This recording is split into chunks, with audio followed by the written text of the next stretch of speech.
Yeah. You were like, I don't know if you still had a lot more to say, but it seemed like you were just about done.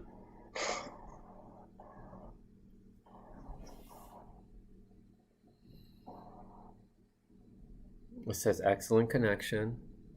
And that's what my computer tells me as well.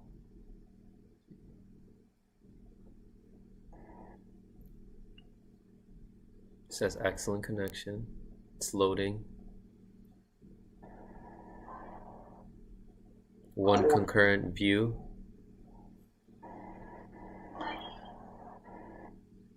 All right, so it looks smooth now. So I apologize to everybody about the previous stream. It got too choppy, and then we got kicked out from the stream. There we go. We're back. Yep. So we're back. Our stream is looking smoother now. I apologize to everybody from before on our previous stream. We got kicked out because the connection was really choppy. So we're back. We talked about RBG and her death, and we gave our thoughts. There'll be more about that on Frank Analysis on Thursday. I'll be having some guests. But for now, we're going to move on to the next topic, which I'm sure Pedro and Brooks are really excited to talk about. And the first one is about Anthony Davis and his winning shot. Right, so you guys want to talk about that real quick? Man. Go ahead, Brooks, man. Let's hear Oh my all, God. all I mean, about since the beginning of the season, when you and I were talking about it, first time around, I was saying the Lakers have no closer. Who are they going to rely upon for these last shots? Who's going to be that Kyrie Irving or Dwayne Wade? And man, I'm happy I was wrong because AD proved that he can be that guy. I mean, he went toe to toe with Nikola Jokic. You know, he proved he got the bigger balls that night, just hitting that game winning three. I don't know what the hell Mason Plumlee was thinking or doing, not following Jokic on that three. I mean, that's not the play that loses you the game because there's a ton of plays that do lose you that game. But like, that's just a bad mistake to make, especially on a situation that there wasn't a screen set. You let AD go, and he gets out the shot. Jokic gets a great contest, but that was just a great play from Rajon Rondo and AD.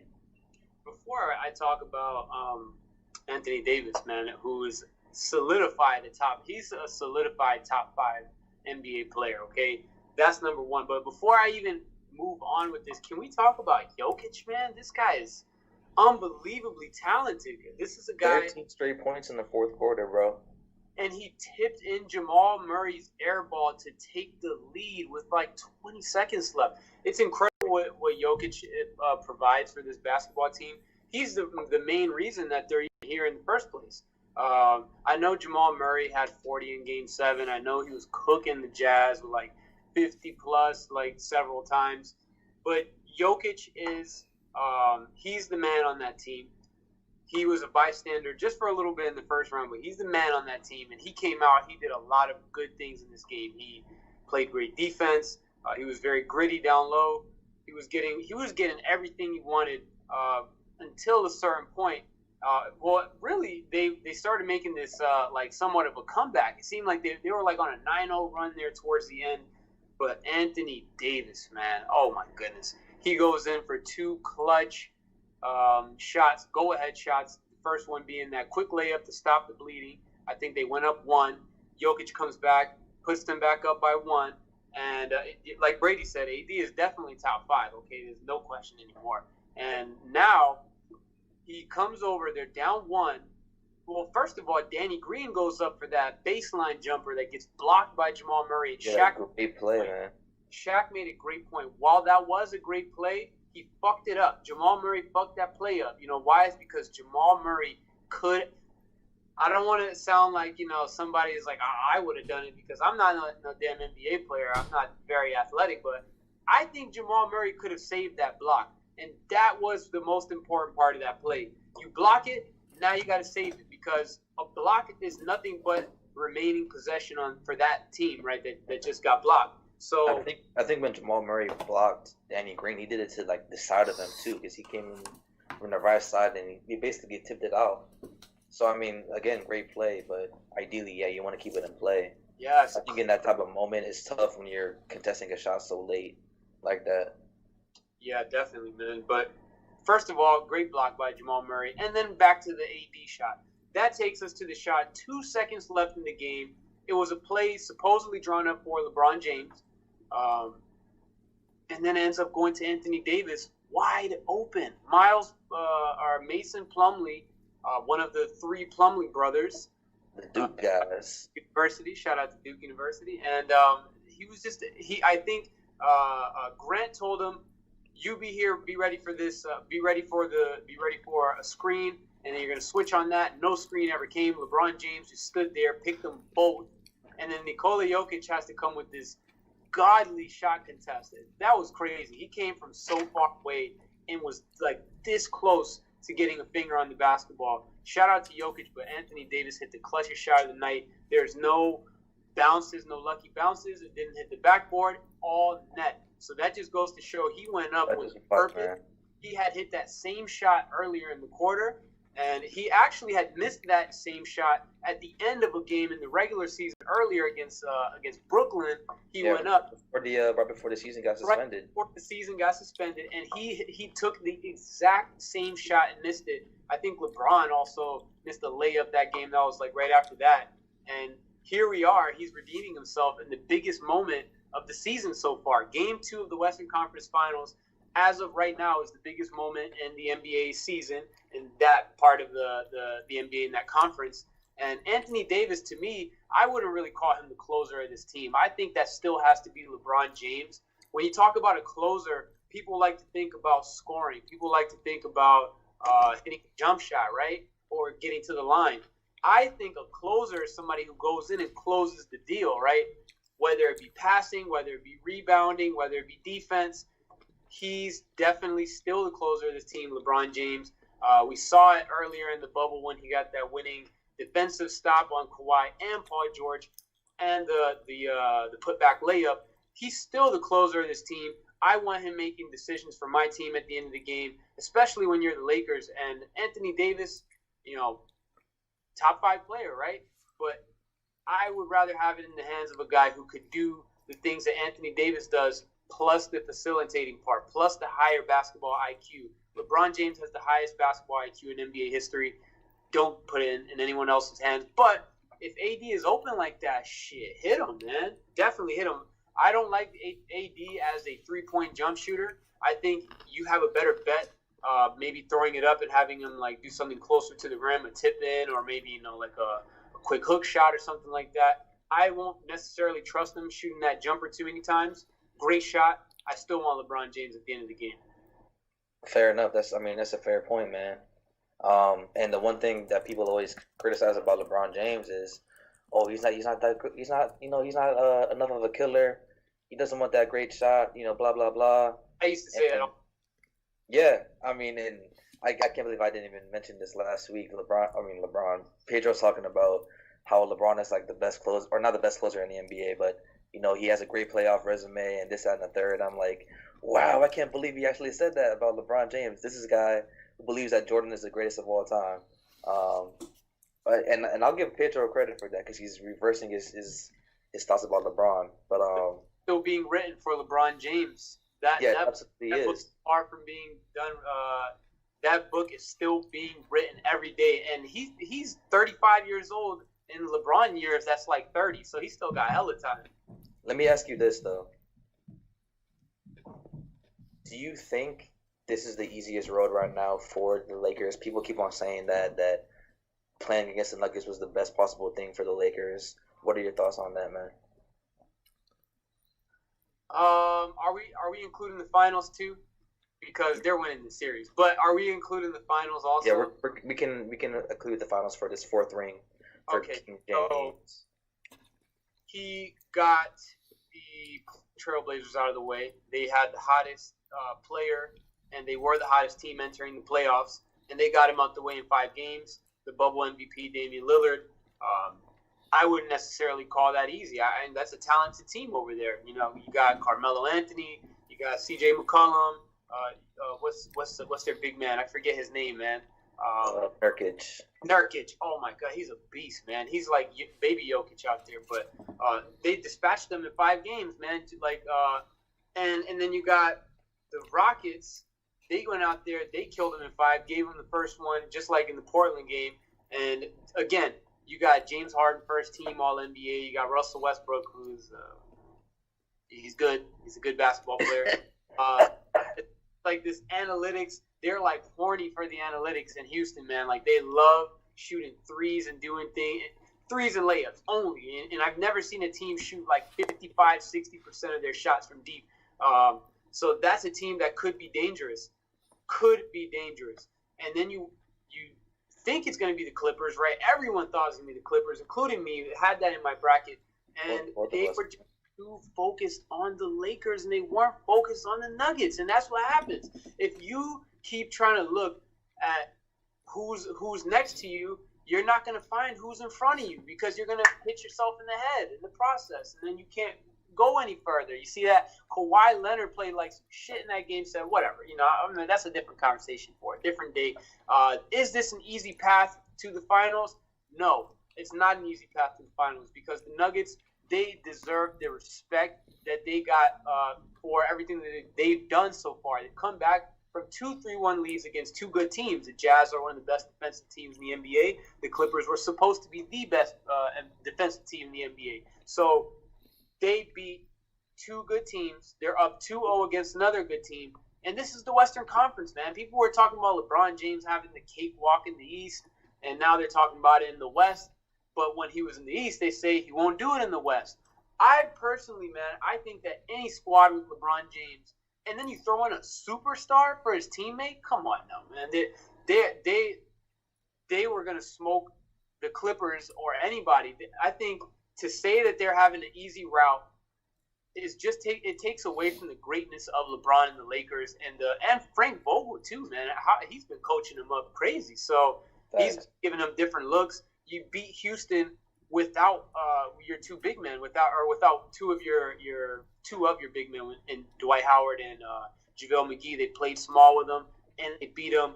I think Frank Vogel deserves credit. I think the Lakers deserve credit. LeBron, obviously, AD. No, it's not an easy route. All good teams. Anybody that's saying there's a cakewalk is either trying to stir shit up or they're just not watching the same games. I feel you, man. I mean, you took the words right out of my mouth when you have to play against playing against 2 former MVPs in Russell Westbrook and Harden. Russell Westbrook, you and I both agree, is pretty overrated.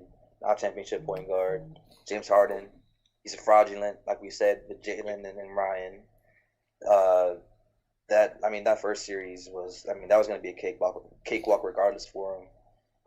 And I'll admit I was completely wrong thinking that they were going to be in trouble. That game 1 was looking pretty bad for them, but yeah, I mean they're the best team in the NBA for a reason, despite what the Bucks did.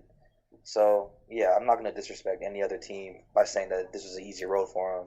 It gets slightly easier when you don't have to play against the marquee competition with the Clippers. But nah, the Nuggets are a great team. They got 2 great superstars, pretty good supporting cast. Yeah, I'm not going to write them off like that. Look, and I know it's hard to speak on things that could have and should have happened, right?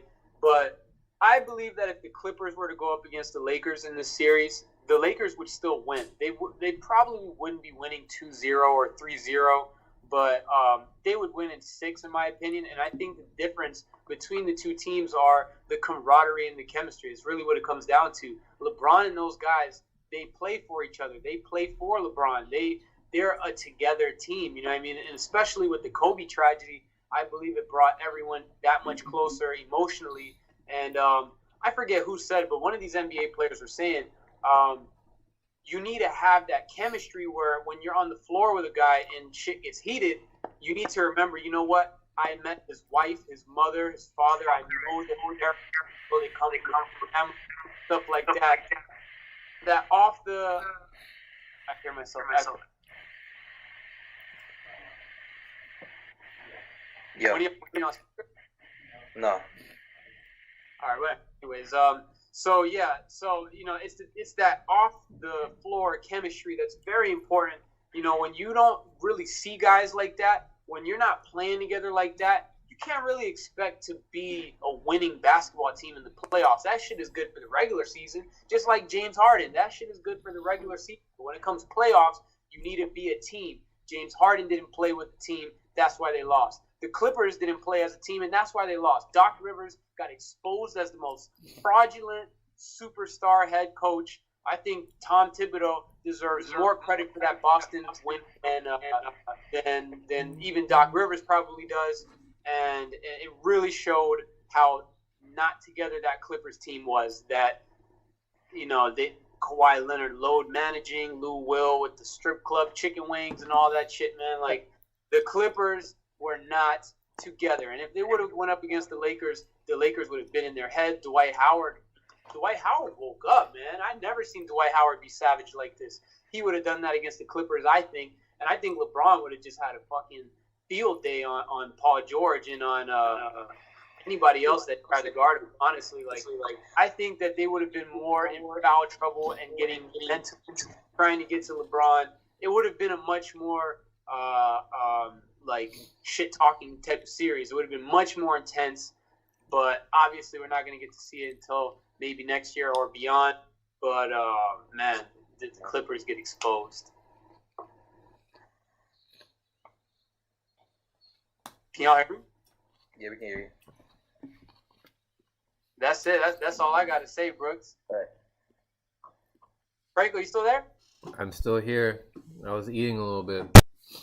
So that's pretty much all you guys have to say about Anthony Davis. Like, how many games are left in the season? So this is the Lakers have won 2 games.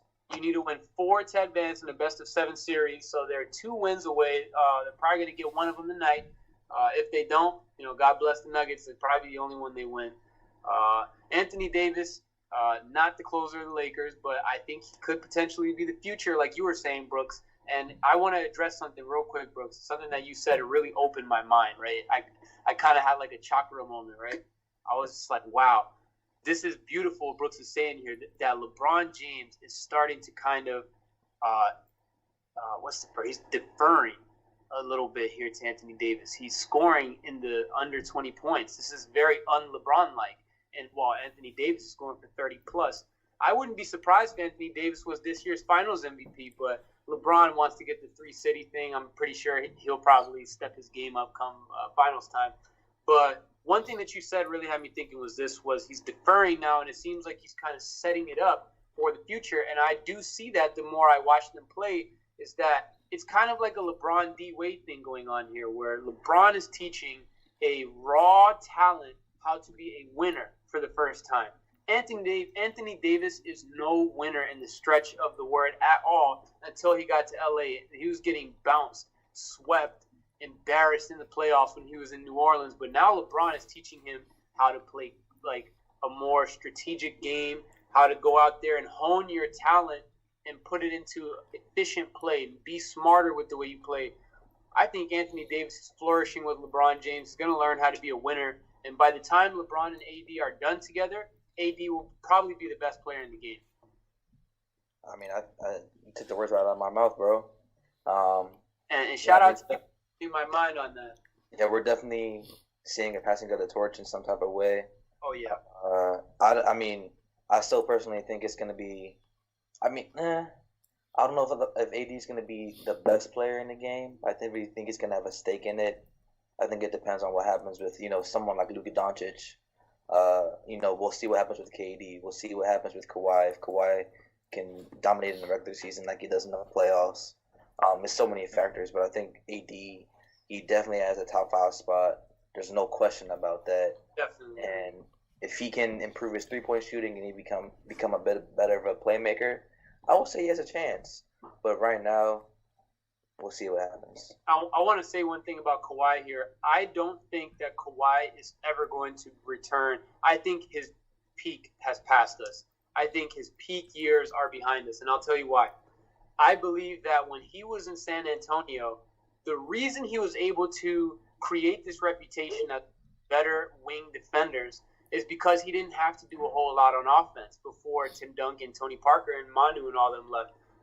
Those years where he really stepped into himself as an offensive threat, he did still have, other guys to take the offensive load. Like, you got Patty Mills, you had LaMarcus Aldridge. But now, you got Paul George out there. But outside of that, where do you get offense from the Clippers? Lou Will is like, he'll come off the bench and give you 20, but he's not a starter. What other starter is going to come out there and give you big points? And Lou Will, as you can see in Game 7, he didn't show up. So Kawhi had all the responsibility offensively, and I think that it's starting to compromise a little bit where he has to focus more on the offense, and he can't be as good defensively maybe as he once was. So at this point, man, I think Kawhi is really just going to, I don't think he'll get to that top. I think he's going to be like a perennial second All-NBA kind of guy, third. I think his top 5 days are behind him, personally. And honestly, bro, if PG gets traded in this offseason, he probably won't. But let's say he does get traded or, Doc gets fired. Man, who knows what's going to happen to Kawhi Leonard, man, because he's an injury-prone guy, as we already have come to know. He's a fucking frail body as a motherfucker. Not built like LeBron James. So, and I know it's just LeBron is just one person here, but Kawhi keeps getting put on this Jordan and LeBron pedestal, and I get so annoyed with that because he has not done anything to garner that. He won 2 championships. He got the depoys and all that, but look at everything around him, man. Nuggets in 7. Come on, eat the moon. You should know better than that. Whoa. That, man, Lakers, too, man. The series ended already. The series been over since 2 days ago, man. As soon as Anthony Davis hit that shot, the series was over. But look, Kawhi Leonard is starting to compromise his game. Doc wants him to play too much offense, and he can't focus on the defense like he once would. No more Tim Duncan, no more Manu, no more nobody over there, right? And with Toronto, where they bought into this 1 year, and he should have just went back. All those guys are on 1-year deals. They could have went out there and defended this chip. They probably could have beat the Lakers. We've seen the Raptors dog the Lakers earlier in the bubble, and that's without Kawhi Leonard. And that was with Pascal Siakam playing average. Kyle Lowry dropped 30-plus in that game. So Kawhi Leonard, man, is I think he's going to fall off. Not the map completely, but I would say Kawhi Leonard's top 5 days are behind him. Say that last part again, bro. Kawhi Leonard, top 5 days behind him, man. Behind him. It's done. That way. That's where it is. Yeah, we'll see what happens, man. Franco, we've been asking you out for a while, man. You got anything to say? Not much, guys. You guys pretty much have said everything about this topic. I haven't been following basketball, but for our viewers, if you have anything to say, leave something in the chat. Shout out to Eat the Moon Pod. He had something to say that Pedro disagreed with. Also, shout out to Christian Santos and Dennis Vasquez. Besito. I got one more topic for you guys, though, man. I need everybody. I know it only says 6 people, man, but anybody that's in this chat, please drop a prayer hands for the homie. Please. Please. And all know who this guy is. He is the franchise cornerstone of my favorite football team, the New York Football Giants, okay? The New York football team. And hell no, we got a name for our team. Fuck that, man. But I just want to say this, man. This is our last topic with the NFL. There's a series of injuries that have occurred because there was no preseason, so they didn't get a chance to warm up their muscles, and now there's a bunch of injuries that are occurring. He's one of them. Okay. I believe one of the Bosa brothers also tore his ACL. They're both out for the season. Say his name. Bless you.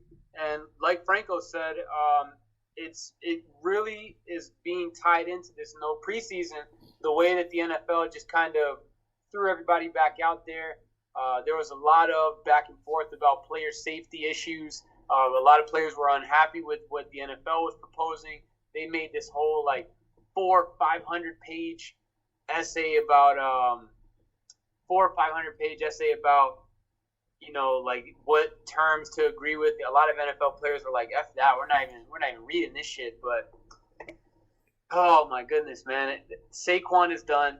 Bosa is done. Christian McCaffrey, a fantasy god, he's going to be gone for a couple of weeks. Anybody that has a fantasy team, a lot of people took hits. Saquon was my number 1 overall pick in that little snake draft. Are you serious?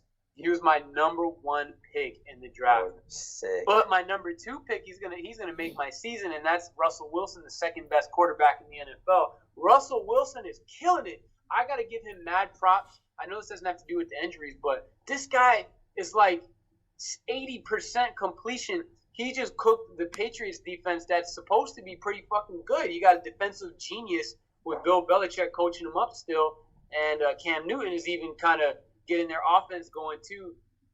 And they got cooked. They got cooked by Russell Wilson, but that's aside from the point. Injuries all over the place. I think that this preseason thing probably has something to do with it. What do you think, Brooks? I agree, man. I think when you don't have a chance to truly get physically used to like playing football again, it messes you up and messes up like you know what they say about basketball, right? You never get into basketball shape until you actually play a game. You never get into football shape when you don't play the game. You never get physically fit and ready if you don't play the game. So eliminating the preseason games, it gives people like a little bit more of a shelf life, but they're not physically ready for the game and they're not used to taking those hits like they're used to. So, of course, people are going to get hurt. I think that was the main thing that people were worried about for the bubble, and now we're seeing it with the NFL. Excuse me.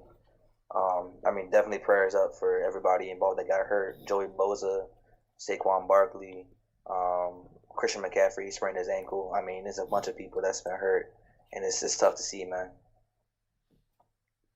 Fucking bummer, man.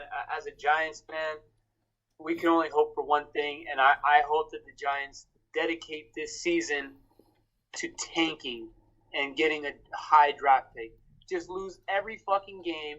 Just go out there and take a kneel on every play. Throw the ball to the fan. I don't care what you do. Go 0-16 this season. Don't win a game. Don't even try to win a game. I am rooting for the Giants to be the worst team in the NFL this year. I hope that doesn't happen, but I really want us to get a high draft pick because no Saquon is no season. Daniel Jones, to me, he's a good quarterback, but good is as far as it goes for me, man, because Daniel Jones, he's talented, right? But I think that he has no direction as a professional quarterback at the moment. His hookup with Slayton, they looked good in week 1, but then in week 2 they looked real iffy. He's just too Eli Manning-like. He throws a lot of picks. He fumbles the ball a lot. And I would say somebody like Saquon takes a lot of pressure off of him. So when you get the guy taking the most pressure off the quarterback and he's gone for the season, oh my Lord, man, it's over for the Giants, bro. I'm so sorry for Giants Nation out there, but oh man, it's done. Two things. Ball up for Saquon. Ball up for Saquon for sure, like we did, like a 2014 Einstein football team. Ball up. Oh, vibes. And then the second part, man, was Saquon. I know Saquon's legs about to be looking huge, like they were his first, like at Penn State in his freshman year for the Giants. They're like tree trunks. They're probably going to be even bigger now. It's going to look like some steroid shit. But we'll see, man. Dude, look at my man's. Dude, this is how they look in real life. It's crazy. Hey, man, but oh my god. My thoughts are with Saquon, and one thing I want to say before we get off this topic is a lot of us don't think about the human side of things, obviously, because we're fans. We don't know them personally.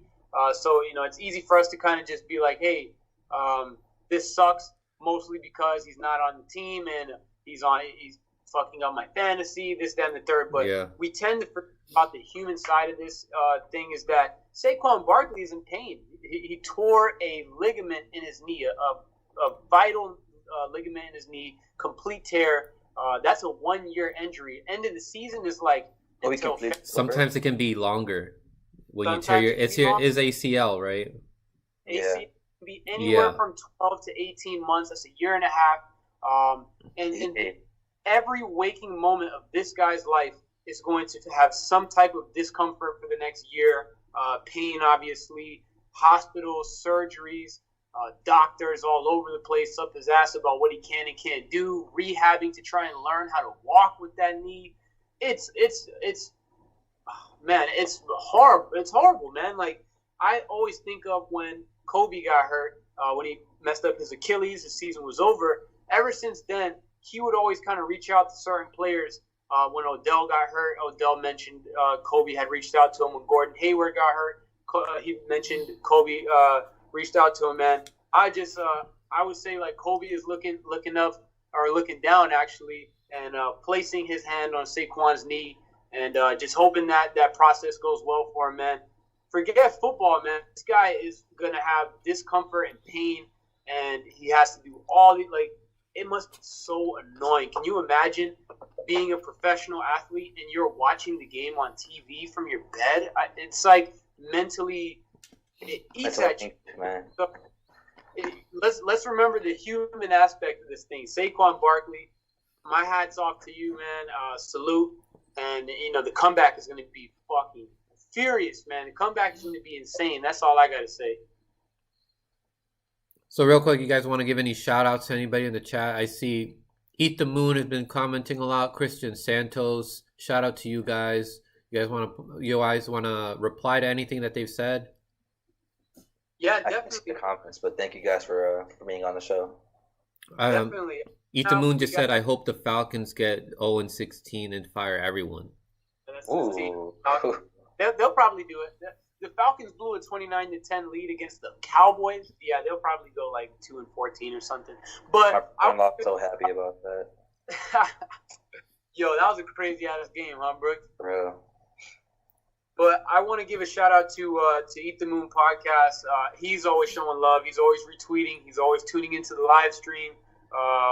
We need to tweet out his link a little bit more often. You know, posting, reciprocating that love, and Christian Santo, of course, the good homie Wessos, the two-time DMV Man of the Year, as we always like to say around here.